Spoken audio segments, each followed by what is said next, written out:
Hello everyone. तो कैसे हैं आप लोग? आई होप आप सबका दिन अच्छा जा रहा होगा। आपके मम्मी पापा बहुत खुश होंगे क्योंकि आप बहुत अच्छे से पढ़ रहे हैं। जैसा कि हम एंडोक्राइनोलॉजी की सीरीज हमने शुरू कर दी है, तो हम आ चुके हैं एड्रीनल कॉर्टेक्स पे। एड्रीनल कॉर्टेक्स का इंट्रोडक्शन हमने फर्स्ट वाली वीडियो में देख लिया था। अगर आपने उसको नहीं देखा है तो प्लीज़ वहाँ जाके पहले वीडियो को देखना, उससे आपके अच्छे से कंसेप्ट क्लियर हो जाएंगे। वैसे तो मैं यहाँ पे नोट्स प्रोवाइड अभी नहीं कर रहा, क्योंकि स्टार्टिंग में अभी इतने ज़्यादा व्यूज़ आपको भी पता है नहीं आएंगे। अगर आपको मेरी वीडियोस अच्छी लगती है, बस मैं आपके मैं ये गारंटी देता हूँ कि मैं आपके कॉन्सेप्ट बहुत स्ट्रॉन्ग कर दूँगा अगर आप मेरे को साइड बाय साइड फॉलो करेंगे। और अगर जैसे जैसे अगर हमारी वीडियो प्रोग्रेस करती जाएगी और आप लोग मेरे से डिमांड करोगे कि हमें नोट्स चाहिए, so I will provide the notes of this video lecture also. अब हम स्टार्ट करेंगे मिनरलोकॉर्टिकॉइड्स की। तो मिनरलोकॉर्टिकॉइड में हमने सबसे पहले क्या पढ़ना है? एल्डोस्टेरॉन। तो मिनरलोकॉर्टिकॉइड किसने सेक्रेट किया था? मैंने कहा ना कि ग्लोमेरुलोसा ग्लूकोकॉर्टिकॉइड सेक्रेट करता है या मिनरलोकॉर्टिकॉइड सेक्रेट करता है। तो फर्स्ट वीडियो में अगर आपको याद हो, मैंने निमोनिक के साथ ये भी बताया था आपको कि जी यानी कि glomerulosa starting with the letter G will not secrete glucocorticoid which is also starting from the letter G, यानी कि जी सेक्रेट नहीं करेगा। जी क्या सेक्रेट करेगा? जो बच गया, अब बचा कौन है? मिनरलोकॉर्टिकॉइड मतलब this is secreted by zona glomerulosa. Okay. So zona glomerulosa secrete करेगा हमारा मिनरलोकॉर्टिकॉइड एल्डोस्टेरॉन।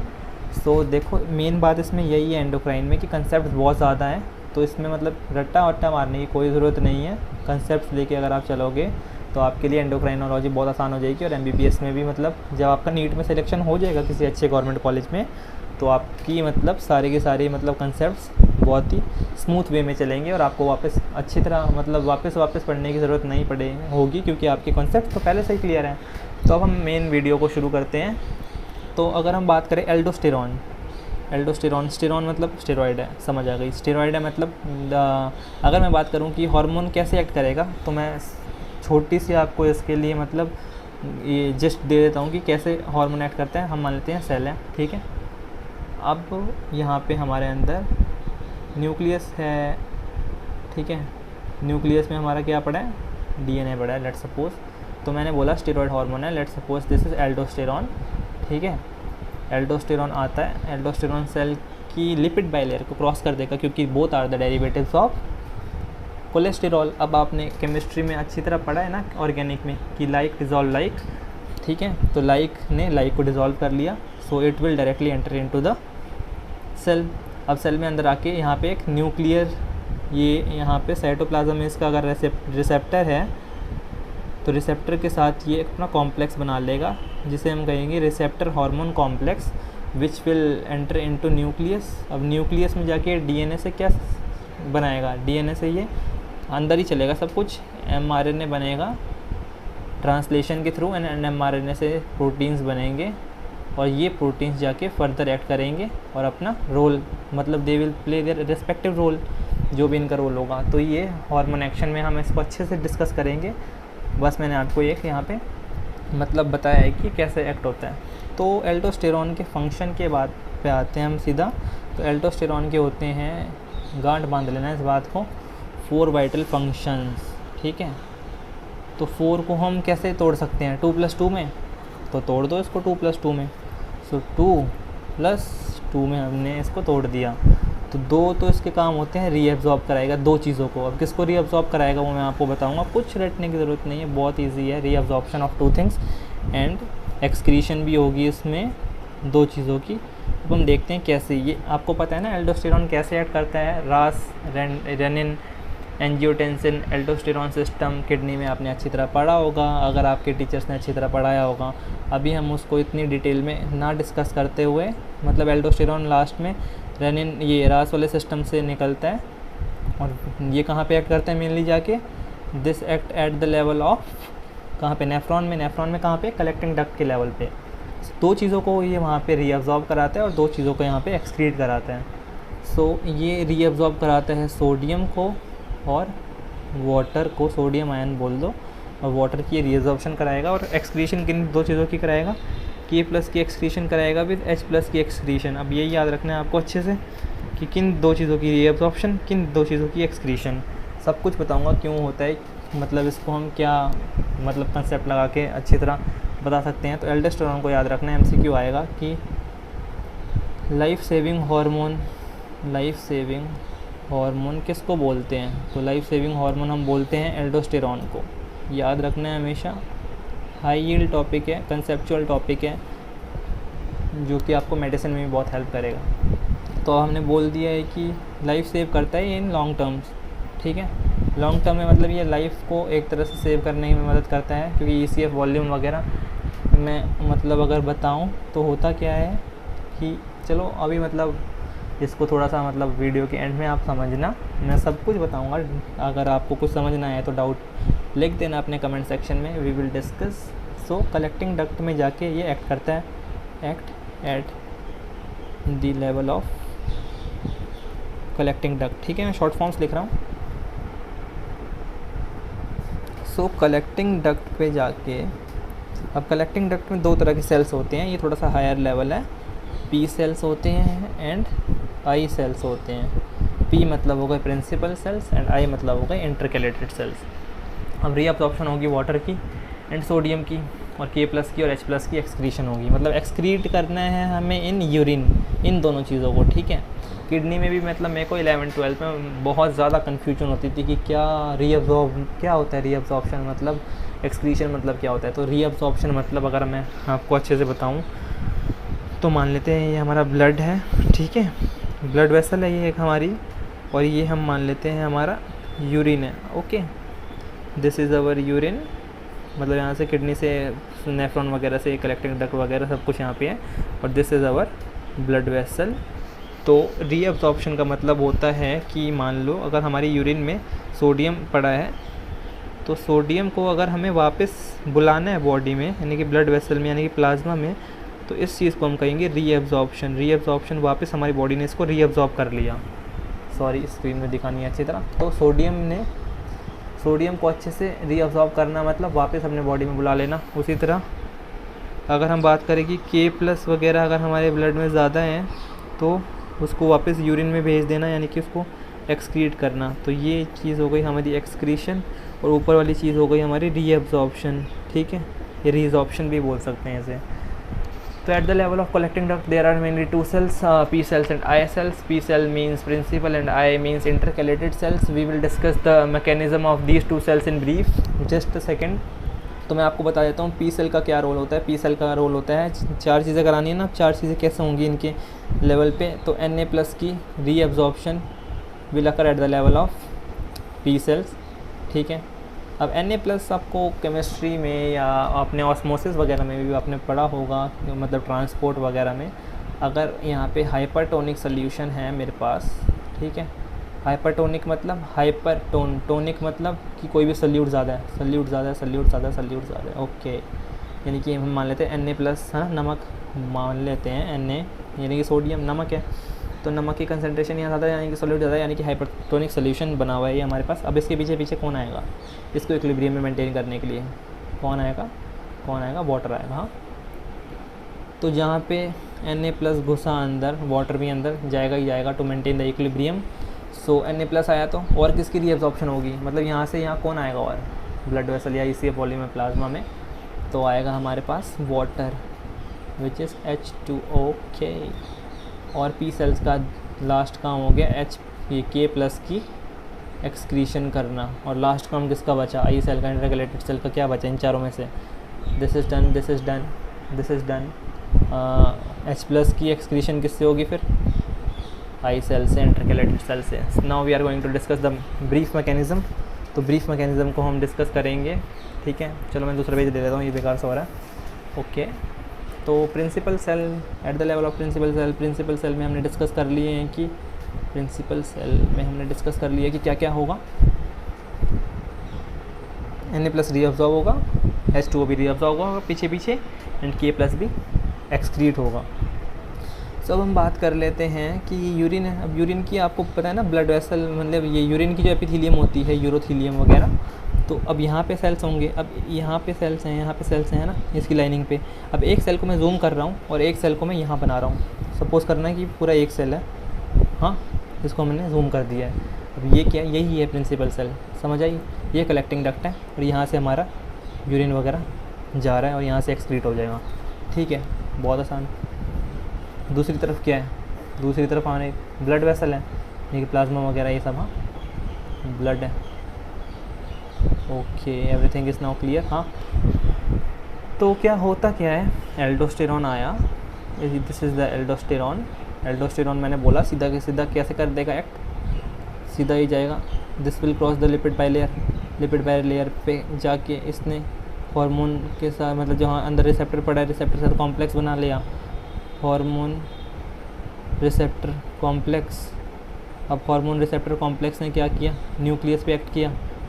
ठीक है, न्यूक्लियस है, न्यूक्लियस पे एक्ट करके अब क्या होगा, न्यूक्लियस पे एक्ट करके ये क्या करेगा, एक चैनल होते हैं यहाँ पे, देखो Na+ तो चैनल से ही आएगा ना, यहाँ Na+ है, हमें रीअब्जॉर्ब कराना है वापस। तो यहाँ पे हम क्या करते हैं, न्यूक्लियस ने प्रोटीन वगैरह बनाए, मतलब वही ट्रांसक्रिप्शन ट्रांसलेशन के थ्रू, और यहाँ पे एक चैनल है, इस चैनल का नाम हम देंगे क्या, इसका नाम ही है, ये कहाँ पे प्रेजेंट है, एंडोथीलियम में। Na मीन्स सोडियम को लाना है, और दिस इज चैनल, तो इनैक चैनल होता है ENAC। सो इसको फॉस्फोराइलेट करके यहाँ से ये फैसिलिटेट कर देगा Na+ की रीअब्जॉर्प्शन। Na+ की रीअब्जॉर्प्शन होकर यहाँ आ गया तो खुद ब खुद कंसनट्रेशन ग्रेडियंट के हिसाब से वो यहाँ चला जाएगा। अब यहाँ से ये आया तो वाटर होगा यहाँ पे, अब वाटर भी पीछे पीछे भाग आएगा। ठीक है, टू मेंटेन द इक्विलिब्रियम। उसके हिसाब से एक रोल तो इसका ये हो गया, Na+ और वाटर की रीअब्जॉर्प्शन करा दी, जैसा कि हमने पहले डिस्कस किया था। और एक्सक्रीशन, अब न्यूक्लियस क्या करेगा, यहाँ पे एक K+ का चैनल होगा, K+ के चैनल से यहाँ पे K+ ज़्यादा होंगे, तो K+ ज़्यादा होंगे तो यहाँ से इसको एक्सक्रीट करा देगा। तो बस यूरिन में एक्सक्रीट हो गया K+, रीअब्जॉर्ब क्या हो गया ब्लड में, Na+ और H2O, बिल्कुल एज सिंपल एज दैट। हाँ, सो इसका मैं क्लिनिकल भी थोड़ा सा बता देता हूँ, वीडियो लंबी जाएगी, आप अच्छे से देखना, क्योंकि इसमें बहुत सारा मतलब क्लिनिकल भी आपको समझ आएगा, आपको इंटरेस्ट भी आएगा, आपके कंसेप्ट भी क्लियर होंगे। सो क्लिनिकल की हम बात करें तो ओके, अगर ENAC ये जो चैनल है, इनैक चैनल, अगर वो ओवर एक्टिव हो जाए तो क्या होगा, एक बार देखते हैं। ओवर एक्टिव हो गया मतलब एल्डोस्टेरॉन के लेवल बढ़ गए होंगे, तभी तो ये सारा का सारा मतलब फंक्शनिंग होके इनैक चैनल ओवर एक्टिव हो रहा होगा। ओवर एक्टिव हो गया तो Na+ आता जा रहा है, आता जा रहा है, आता जा रहा है, H2O भी आता जा रहा है, आता जा रहा है, आता जा रहा है। तो क्या होगा कि यहाँ पे पहुँच गया अब Na+ और H2O, तो ये जो वाटर वगैरह आया और सोडियम आया, यहाँ पे एक्सेसली कलेक्ट होके ये या ब्लड वेसल की वॉल को पुश करेगा तो हाइपर टेंशन हो जाएगी ना। तो इसी को हम एक सिंड्रोम से जानते हैं, तो इसी का नाम होता है हमारा लिडल सिंड्रोम। लिडल सिंड्रोम में क्या होता है, there is over activity of ENAC channel, ठीक है, जिसकी वजह से Na+ एंड वाटर ज़्यादा रीअब्जॉर्ब होने लगते हैं, है ना, ज़्यादा होने लगेंगे एक टाइम के बाद। तो क्या हो जाएगा, this will lead to hypertension हो जाएगी, तो दिक्कत हो जाएगी, समझ आई। अब अगर हमें इसको ब्लॉक करना है, अब हम फार्मा की बात करेंगे, ट्रीटमेंट की बात करेंगे। अगर हमें इस चैनल को ब्लॉक करना है कि वी डोंट वांट दिस ये ENaC channel to be remain open for a longer time, अब लिडल सिंड्रोम के पेशेंट को आप क्या दोगे कि सोडियम वगैरह वापस बाहर चला जाए। तो अगर हम ऐसा कुछ दें कि जो इस चैनल को ब्लॉक कर दें, है ना, तो ENAC चैनल ब्लॉकर अगर हम देंगे तो लिडल सिंड्रोम ठीक हो जाएगा। तो ट्रीटमेंट में हम इसके देंगे, this is a family of diuretics, we are going to diuretic मतलब सुसु ज़्यादा आएगा। सुसु क्यों ज़्यादा आएगा, क्योंकि अब वाटर तो यहाँ जा ही नहीं रहा है, तो हाइपरटेंशन हो ही नहीं रही है, वाटर यहीं रहेगा और सोडियम यहीं रहेगा, तो सुसु ज़्यादा आएगा, इसलिए हम इसे कहते हैं डायूरेटिक। तो डायूरेटिक का नाम है इसका एमिलोराइड। सो मार्केट नेम अलग होता है, दवाई का नाम अलग होता है। तो एमिलोराइड आप सर्च करेंगे तो it is a drug that is used in pharmacology and it is used as a diuretic. ठीक है, बहुत बढ़िया, अच्छे से क्लियर हो गया। अब बात आई भाई, हमने सोडियम रीअब्सॉर्ब करा दिया, वाटर भी रीअब्सॉर्ब करा दिया, एक्सक्रीट करा दिया हमने K+। अब एक्सक्रीशन किसकी रह गई? इंटरकैलेटेड सेल की रह गई। इंटरकैलेटेड सेल की एक्सक्रीशन करानी है हमें। ओके, सो फिर से same, this is ISL। Last में हमने देखा था वो क्या था? P सेल था, यानी कि प्रिंसिपल सेल था, ये इंटरकैलेटेड सेल है। हाँ, जिसको हम बोलते हैं, अभी मैं बताऊँगा अच्छे से, रुक जाओ थोड़ी देर। So this is the blood vessel again, this is the ISL I am writing here, ठीक है। और इसका काम क्या था? H+ की, ये हमारा हो गया यूरोथीलियम, यहाँ से हमारा यूरिन नीचे जाएगा। हाँ, अब हमें H+ को एक्सक्रीट कराना है, ठीक है। तो यहाँ पे फिर से एक चैनल होगा, चैनल क्या करेगा? H+ को यहाँ से उठाएगा, यहाँ भेज देगा H+ को, इस चैनल के थ्रू बाहर भेज देगा, एक्सक्रीट करा देगा उसकी जगह। तो अब यहाँ से कोई गया है तो यहाँ पे कोई आना भी चाहिए ना, केमिकल इक्विलिब्रियम तो मेंटेन रखना है। तो केमिकल मेंटेन इक्विलिब्रियम रखने के लिए K+ को अंदर बुला लिया जाता है, समझ आई? H+ को बाहर फेंक दिया, ठीक है। ये कौन करा रहा है ये काम? सारे के सारे एल्डोस्टेरॉन करा रहा है, याद रखना है, ठीक है। तो K+ को हमने बाहर मतलब H+ को हमने बाहर फेंक दिया और K+ को हमने बॉडी के अंदर ले लिया। उसी तरह यहाँ पे सिमिलर एक्शन होता है, बाइकार्बोनेट को हम अंदर ले लेते हैं, बाइकार्बोनेट आयन को, और उसकी जगह क्लोराइड आयन को हम एक्सक्रीट कर देते हैं बाहर, ठीक है। तो ये एक्शन आपको याद रखना है कि इस वाले चैनल को हम कहते हैं H+ K+ exchanger, which is exchanging the both ions, ठीक है। और इस वाले चैनल को हम कहते हैं bicarbonate chloride exchanger. Okay, this is very simple. So हुआ क्या कि मेनली H+ को हमने एक्सचेंज किया K+ के साथ, बाइकार्बोनेट को हमने एक्सचेंज किया क्लोराइड आयन के साथ। सो H+ को एक्सक्रीट कर दिया बाहर, और बाइकार्बोनेट को हमने ब्लड में रीअब्जॉर्ब करा लिया वापस, यानी कि H+ को एक्सक्रीट कर दिया। H+ is related with acid. Acid यानी कि जब हमारे बॉडी में एसिडिटी यानी कि H+ का कंसनट्रेशन या अमाउंट बढ़ेगा तो एल्डोस्टेरॉन निकलेगा। एल्डोस्टेरॉन निकल के क्या करेगा? H+ की एक्सक्रीशन कराएगा, यानी कि aldosterone is secreted in metabolic acidosis, यानी कि जब हमारे बॉडी में एसिड का लेवल यानी कि H+ का लेवल ज़्यादा हो जाएगा तो aldosterone will stimulate the excretion of H+ in the urine and it will reabsorb bicarbonate ion. So आपको याद रखना है कि this mechanism is under the control of aldosterone and it is activated in dash is acidosis, ठीक है। बस, तो अब हम बात करेंगे रेगुलेशन की। लास्ट पार्ट पे आ गए हैं हम, रेगुलेशन ऑफ एल्डोस्टेरॉन को रेगुलेट कैसे करना है। अब हमने देख लिया ना कब निकलेगा, बताओ आप मेरे को कब निकलेगा। तो मेन अगर आपको फंक्शन याद है ना, अगर आपको फंक्शन याद है एल्डोस्टेरॉन का, आप उसका जो डिसीज़ होने वाला है उससे रिलेटेड आप वो भी अच्छे से बता सकते हो, और वो रेगुलेशन भी उसकी आप आसानी से बता सकते हो। तो फंक्शन अच्छे से याद रखना। तो हमने देखा ना कि जब हमारे बॉडी में Na+, अगर मैं एक बार फिर से पीछे वाली शीट पे जाके आपको दिखाता हूँ, अगर हमारी बॉडी में Na+ कम हो गया, तो मतलब कि एल्डोस्टेरॉन निकलेगा, एल्डोस्टेरॉन रीअब्सॉर्ब कराएगा Na+ को। लेकिन हम ये एक फैक्टर हो गया। लेकिन अगर हम दूसरी तरफ देखें कि K+ बढ़ता जा रहा है ब्लड में, K+ बढ़ता जा रहा है, तो K+ को एक्सक्रीट कराना है। अब एक्सक्रीट कराने के लिए भी एल्डोस्टेरॉन निकलेगा। सो इन दोनों में से सबसे पोटेंट फैक्टर हम बोलते हैं कि most potent factor which always increases the aldosterone level is increase in K+ ion, decrease in Na+ नहीं, वो तो करेगा ही। लेकिन सेकंड फैक्टर आता है, फर्स्ट फैक्टर हमारे पास आता है कि अगर K+ हमारे पास ज़्यादा हो गए ब्लड में, यानी कि हाइपरकैलेमिया उसको बोलते हैं हम। This clinical condition is called hyperkalaemia.